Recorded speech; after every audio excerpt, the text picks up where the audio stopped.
think about going to the beginnings of a nation brand when it relates to something like discovery and tourism, I like to go back to earlier literature. What did people first say and write about a country when the rest of the world only knew it perhaps through little shards of pottery or tapestry or paintings? And in this case, I loved looking back at what Mark Twain said back in 1896 when he went on a round-the-world tour for a year trying to pay back his debts. He made some silly investments. And in that, he spent about 2 months in India. And this is a guy who normally could distill the most complex things into one cynical, skeptical, wry distillation. In India, he could not do that. The array of contrasts were so amazing that all he could do was just surrender to a giant exclamation mark saying, "This is India!" He just couldn't believe the contrasts there. Now, on the one hand, that's wonderful. But if you think about branding a country, how difficult it is if it's an entire gamut, this array of contrasts.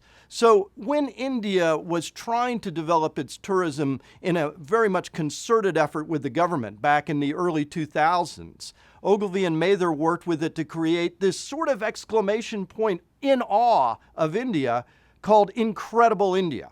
And that's stuck ever since then. And from a tourism point of view, that's worked remarkably well. In fact, tourism went up from $3.5 billion to $18 billion in receipts in just a decade using that kind of campaign across a number of agencies.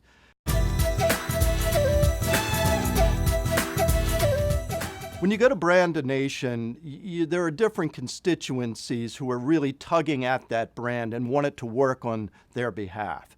Among them, there's usually the constituency of the Tourist Promotion Board, if there is one in a country, or the hospitality and travel sector for tourists.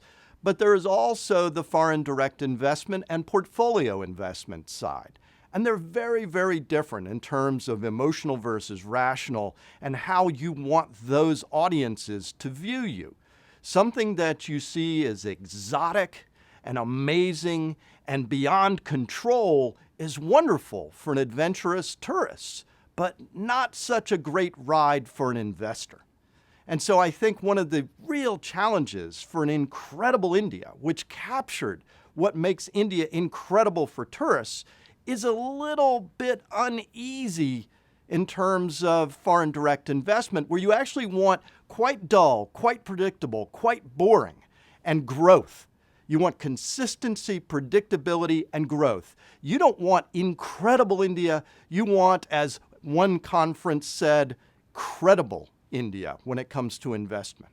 So India has often baked into part of its investment brand a few amazing attributes, being the world's largest democracy, the world's largest English-speaking country, for example, and used those as attractions for would-be foreign direct investment.